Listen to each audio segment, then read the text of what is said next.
ഞങ്ങളെപ്പോലെയുള്ളവർ ഇടതുപക്ഷത്തോ Marxist പാർട്ടിയുടെയോ ഒക്കെ വക്താക്കളായിട്ടുള്ളവർ എപ്പോഴും പറയുന്നത് ഈ ഒളിച്ചു കടത്തലുണ്ടല്ലോ. 100 വർഷമായി, 100 വർഷം ആർ എസ് എസിൻ്റെ രൂപീകരണത്തിന് ശേഷം 100 വർഷം കഴിയുമ്പോൾ ഇന്ത്യ ഒരു ഹിന്ദു രാഷ്ട്രമായിരിക്കും എന്ന് പ്രതിജ്ഞ ചെയ്താണ് RSS എന്ന് പറയുന്ന സംഘടനയുടെ രൂപീകരണം. അത് RSS പ്രവർത്തകർക്ക് അറിയില്ലേ, ഞാൻ പറഞ്ഞുതരാം കേട്ടോ. RSS എന്ന് പറയുന്ന സംഘടന 100 വർഷം മുമ്പ്, സ്വാതന്ത്ര്യം കിട്ടുന്നതിന് മുമ്പ്, ഇന്ത്യ മഹാരാജ്യത്ത് രൂപീകൃതമാകുന്ന സമയത്ത് നെഞ്ചിലെങ്ങനെ ചേർത്ത് പിടിച്ച് ത്രികോണ കൊടി പിടിച്ചുകൊണ്ട് RSS എടുത്തൊരു പ്രതിജ്ഞയുണ്ട്. 125 വർഷം കഴിയുമ്പോൾ ഇന്ത്യ ഒരു ഹിന്ദു രാഷ്ട്രമായിരിക്കുമെന്ന്.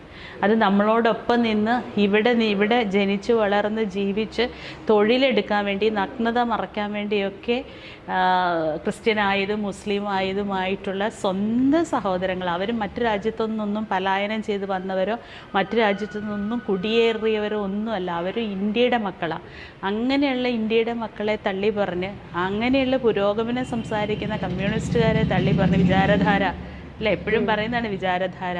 ആദ്യത്തെ ആഭ്യന്തര ശത്രുക്കൾ മുസ്ലിങ്ങൾ, ക്രിസ്ത്യാനികൾ, കമ്മ്യൂണിസ്റ്റുകാർ. ഈ 3 ആഭ്യന്തര ശത്രുക്കളെ ഇല്ലായ്മ ചെയ്തുകൊണ്ട്, അവരുടെ ഇല്ലായ്മ എന്ന് പറഞ്ഞാൽ ഒരുപക്ഷെ വ്യക്തിപരമായ ഇല്ലായ്മയേക്കാൾ കൂടുതൽ അവരുടെ ശബ്ദമില്ലായ്മ ചെയ്തുകൊണ്ട്, അവരുടെ അഭിപ്രായങ്ങൾ ഇല്ലായ്മ ചെയ്തുകൊണ്ട്, അവരുടെ ഇഷ്ടാനിഷ്ടങ്ങൾക്കനുസരിച്ചുള്ള ജീവിതമില്ലായ്മ ചെയ്തുകൊണ്ട്, അവരുടെ ആചാരവിശ്വാസങ്ങൾക്കനുസരിച്ചുള്ള സംസ്കാരമില്ലായ്മ ചെയ്തുകൊണ്ട് ഇതൊരു ഹിന്ദുരാഷ്ട്രമാകും, ആക്കും എന്ന് പ്രതിജ്ഞ ചെയ്തുകൊണ്ടുണ്ടായ ഒരു സംഘടനയാണ് RSS. അങ്ങനെയാണെങ്കിൽ അടുത്ത വർഷമാണ് അത് ഉണ്ടാവേണ്ടത്. അടുത്ത വർഷം അത് ഉണ്ടാക്കുക തന്നെ ചെയ്യും. ഒരു ക്രിസ്ത്യൻ മുസ്ലിം കഥാപാത്രങ്ങളൊന്നും വീണ്ടും സൃഷ്ടിക്കപ്പെടാത്തതും ഈ ഒരു അജണ്ട കൊണ്ടുപോകാൻ വേണ്ടി. ഇവിടെ ഞാൻ ചോദിക്കട്ടെ, നമ്മൾ കേരളത്തിൻ്റെ മാത്രം ഒരു അന്തരീക്ഷം എടുക്കൂ. ഞാൻ ഒരു വർഗീയവാദിയില്ല, എപ്പോഴും കുറിയിട്ട് കിടക്കുന്ന ഒരാളാണ് ഞാൻ. 2 കുടുംബത്തിൽ, എൻ്റെ അമ്മയുടെ കുടുംബത്തിലും അച്ഛൻ്റെ കുടുംബത്തിലും കുടുംബക്ഷേത്രമുള്ള ആ ക്ഷേത്ര അനുഷ്ഠാനങ്ങളിൽ വിശ്വസിക്കുന്ന ഒരു ഈശ്വര വിശ്വാസിയാണ് ഞാൻ. അതിൻ്റെ അകത്തൊന്നും ആർക്കും തർക്കം വേണ്ട.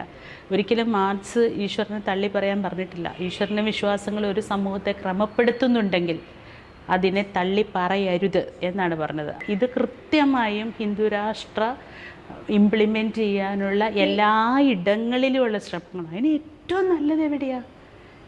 ഏറ്റവും നല്ലത് കലാസാംസ്കാരിക രംഗത്താണ്. കാരണം ബാക്കിയെല്ലാം പ്രവർത്തിക്കുന്നത് ടെക്നോളജിയാണ്, ബാക്കിയെല്ലാം സയൻറ്റിഫിക്കാണ്, ബാക്കിയെല്ലാം യുക്തിബോധത്തിൻ്റെ അടിസ്ഥാനത്തിൽ പോകുന്നതാണ്. അപ്പോൾ അത്തരം ഇടങ്ങളിൽ കല പറയുന്നിടത്ത് നാടകത്തിലും ഡാൻസിലും പാട്ടിലും ഒക്കെ ഇതിങ്ങോട്ട് പരിപൂർണമായി ഇംപ്ലിമെൻറ്റ് ചെയ്യുന്ന അത്ര എളുപ്പമാണ്, നമ്മുടെ ബ്രെയിൻ വാഷ് ചെയ്യാൻ അത്ര എളുപ്പമാണ്.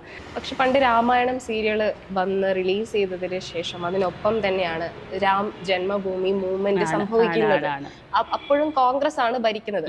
പക്ഷെ ഇതാര് ഭരിക്കുന്നു എന്നതല്ല, തീർച്ചയായിട്ടും അത് തുടങ്ങി വെച്ചിട്ടുണ്ട്. പിന്നെ നമ്മളൊരു ഇടതുപക്ഷ പ്രസ്ഥാനങ്ങളോട് ചേർന്ന് നിൽക്കുന്നവർക്ക് തീർച്ചയായിട്ടും കോൺഗ്രസിനോടുള്ള ഒരു വലിയ പരാതിയും അതുതന്നെയാണ്. ഇന്ത്യയെ പോലെയുള്ളൊരു മതേതര അല്ലെങ്കിൽ മതനിരപേക്ഷ രാജ്യത്ത് ഇത്തരം അജണ്ടകൾ നടപ്പാക്കപ്പെടുന്ന ഇടങ്ങളിൽ ഒരു മൃദു ഹിന്ദുത്വ സമീപനം എന്ന് സോക്കോൾഡ് ബ്രാക്കറ്റിൽ ഇട്ട് വിളിക്കുന്ന ഹിന്ദു പക്ഷപാതപരമായ സമീപനം പോലും ദോഷം ചെയ്യും എന്ന് തന്നെയാണ് നമ്മൾ കോൺഗ്രസ്സുകാരോട് പറയുന്നത്.